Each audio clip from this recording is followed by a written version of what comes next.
breaks out of prison, only to end up in an even deadlier prison on A2, where it is, in that last sequence, was the top engine recommendation. There were no chances for Vidit once the queens came off the board. But it's a shame for Vidit, because until he played rook b6, he had played every single accurate move, and then trading rooks, which sounds like a good thing when you're up material, it completely backfired because black suddenly went on the offensive. So now here, in this next game, we have a London system. We are 5 moves in after knight d2 was just played by Magnus, but this type of position, it's been all the rage at the highest levels. Vidit doing the right thing of slowing down, but we have seen the London so many times now.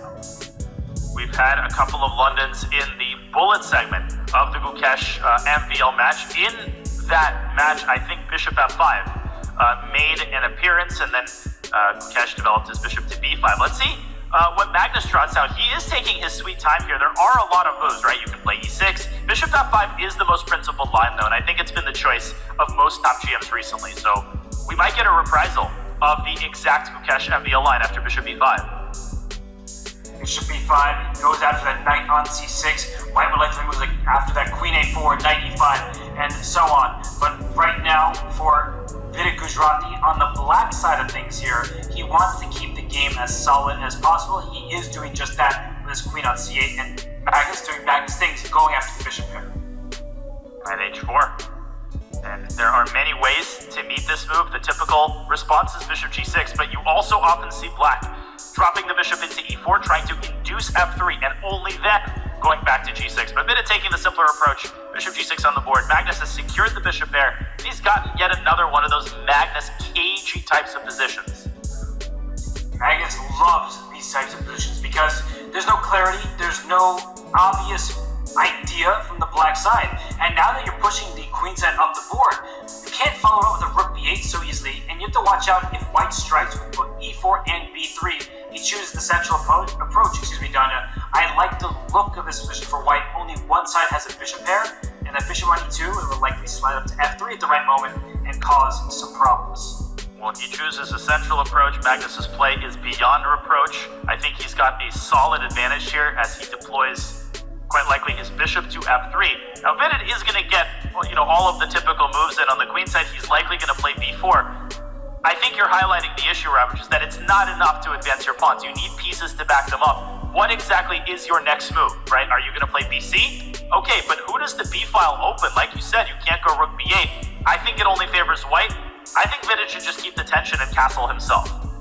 But now that white is castled, castling makes sense for black. Until white committed the king, I think it was smart to keep the king in the center because h4, h5 ideas do at least look scary. And for Magnus, one of these big questions, wow, a4 by Vidit. a3? You need a trade. You cannot play b3 because if you close the queen side,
because there's a pin down there is permanently loose. Are we seeing just that?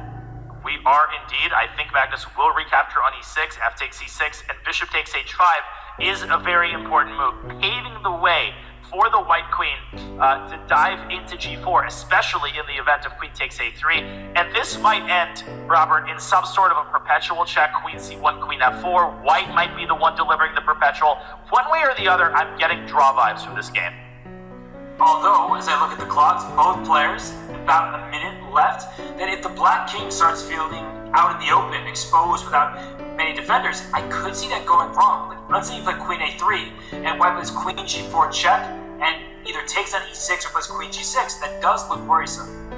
Which is exactly why Vidit played f5, guarding the g4 square with his pawn. Magnus repositioning his queen to e1, hitting e6, and threatening, perhaps, to implant the queen on this massive outpost on e5. Your point is well taken. Suddenly it starts feeling again like that knight on b3 could not be more misplaced. And that's why he went queen e1, not queen e2, because if the queen was on e2, there might have been a knight c1 to d3 rerouting of that piece at the right moment. But the knight is stuck, black is not moving, frozen, and 20 seconds left for Vidit at this point. And he's making that face again, that grimace, right? That disappointed, gosh, I thought my position was better than it is kind of face. And for Magnus, every detail is taken care of. It's like a gourmet restaurant where the positioning of the asparagus is there for a reason. Queen e1 rather than queen e2. Even that was accounted for.